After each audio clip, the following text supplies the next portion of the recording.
This is the last video I'm going to do about this patch, I promise. But there are some things as time has gone on. This patch obviously was so big that more and more thoughts have just been collecting inside of my head.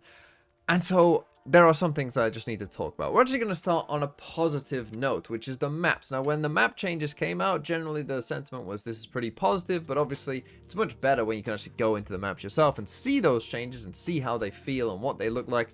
And so let's do that now. So, here on Abyss, I really like the changes, okay? The first thing I actually want to show you is that they made Viper better on this map, by the way. You know, if you're wanting to play Viper on Abyss, which was historically a map that actually Viper wasn't that great on, but now you can do a wall, like, across mid like this, right? So you can do it across A and mid, and it can be from here, it can be from there, it doesn't really matter, but you can do a wall across here. And if your teammate is then, you know, standing here at the start of the barrier, what you can then do is start the round, put the wall up, and your teammate can get to this point, right, with this wall up just here, and you can take very good control of this kind of space in mid. So if you've got a Yoru or something, you know, playing like this, they basically, with this Viper wall, kind of can't go for a fast B exec, because you're going to be here so fast, right, with some protection behind you. So if you've got a Yoru here, you know, getting aggressive, you can then go for some kind of...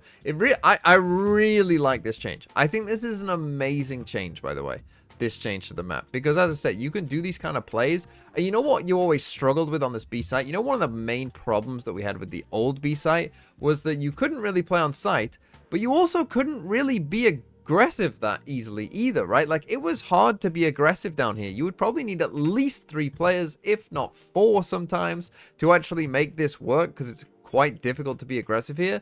But now with something like this, right, you can imagine, you know, you do have a Yoru or something, right, walking down here at the start of the round, and then you're doing some kind of like almost pinch play, right, where like, the Yoru swings from this way with some util, you know, other players are now coming out this way with some util, and you kind of pinch on this area, which would be really quite cool, right? So this, big fan, absolute massive fan of this. And in general, I think the Abyss changes to the B site as well are also pretty good. I think this in general are good changes, right? These are good changes, having been here now in the map.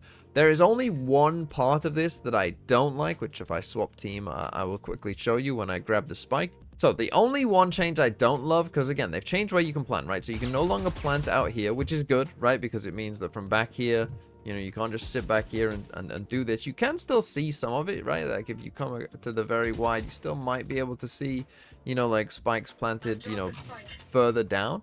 But that's not too big of a deal, I don't think, overall. My maybe one problem with this is this little spot here, right? Because this is going to be, again, it's not going to be completely safe to plant. You are going to have to actually take this part of the site as well, right? You're not going to be able to get here very easily. But if you can get to that point, you know, I am just a little bit concerned, you know, about maybe something like this, right? Like that doesn't seem like a lot of fun to play against necessarily.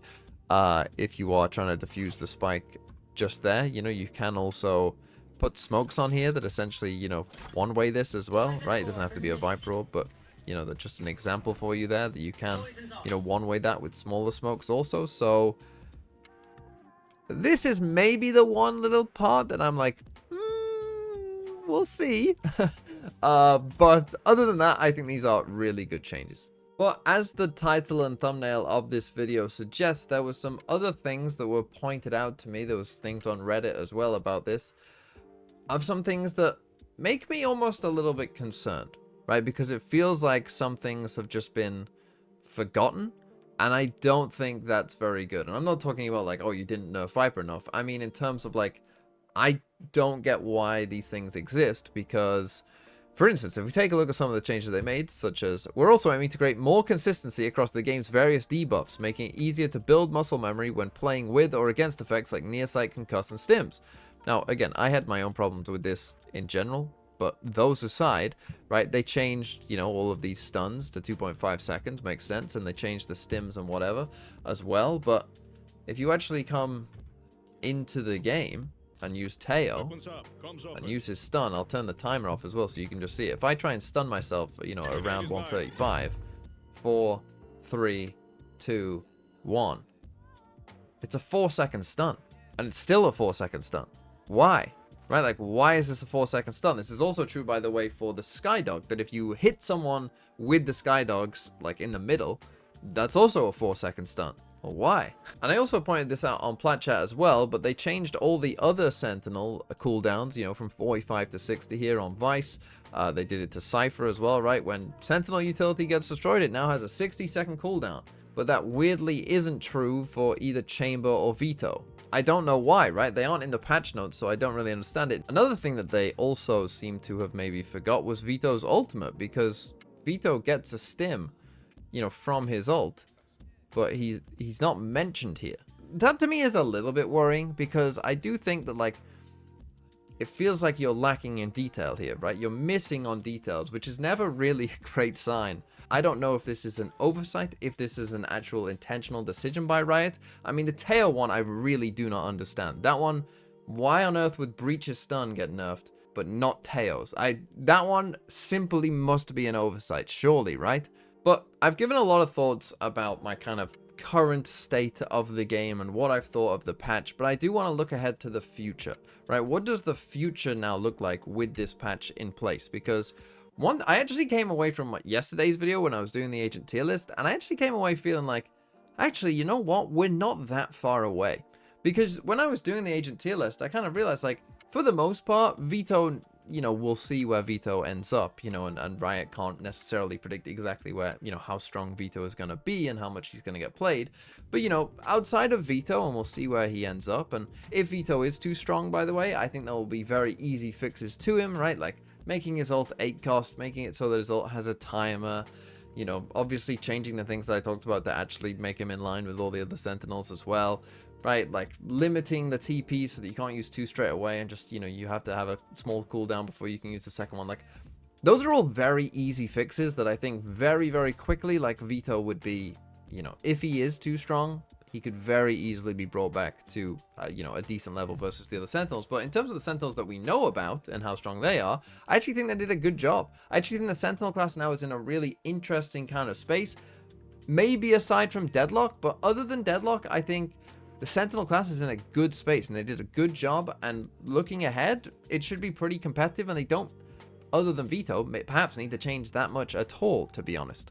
But in terms of the wider meta, I mean, in Ranked, they probably do need to also now bring down, you know, your Cloves, your Reynas as well, so that they don't just completely destroy every other agent in Ranked. That probably is something that needs to happen. And I think in general, and we have kind of seen this shift from them anyway, slightly, which is just accept that Clove, Reyna, you know, Phoenix, these are ranked agents, and they're just gonna get played in ranked, and they aren't in pro play, and that's fine. And I think Riot is moving in that direction. I would like to see them move even more in that direction, and therefore, you know, balancing them for ranked and bringing their ranked win rates in line with other agents. But in pro play, outside of the Sentinel class, I do think there is some work to do. I still think Yoru is going to need some kind of nerf in the future for sure. But once Yoru gets that nerf, again, the duelist class in terms of, you know, if we take like Phoenix and Reyna out of it, again, that probably would be in a decent spot overall, right? Where you probably feel relatively the same about most of the duelists. I think it's just Yoru who probably will be kind of the main issue in pro play, but the rest of them I think will probably be okay. In the Initiator class as well, weirdly, we've ended up in a state where I actually think Teo is in a good spot. You know, like Teo obviously dominated the game where he first came out, then was terrible when they Giga nerfed him. Now I think because everyone else got nerfed, he's actually ended up kind of okay. I do still think we have a bit of a problem in terms of Fade Sova might need looking at again, and they might need to kind of reconsider how Recon in the game overall fits within the game, but that's for another time. And obviously they need to, you know, help out Breach, Gecko, whatever. But that's another thing as well. They probably, for the most part now, will be doing buffs rather than nerfs, right? Because they've kind of nerfed everything quite a lot now, I would suspect that from now on, at least, you know, for the foreseeable future, hopefully for most agents, it is only going to be buffs, and you'll end up feeling better about your agent rather than worse. But the controller class, I think, is the one that is in trouble and will need quite a lot of work, because I still think Omen will largely dominate, and I think they do need to heavily look at some of Omen's kit even more. I think the Paranoia perhaps needs looking at even more, if I'm being honest. I think maybe his TPs also need looking at even more. Maybe that's taking a TP away from him, right? Something to that effect potentially is needed, you know, to bring Omen more in line. Secondly, Viper is gonna be a major problem as well, and I don't really know how they're gonna fix Viper, to be honest, without some kind of rework.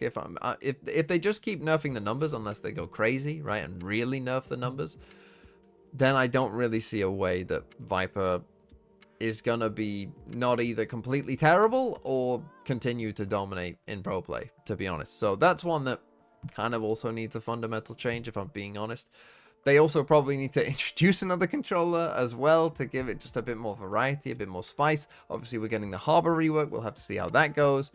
Astra probably needs some help also, right? So there's a lot to fix, I would say, still.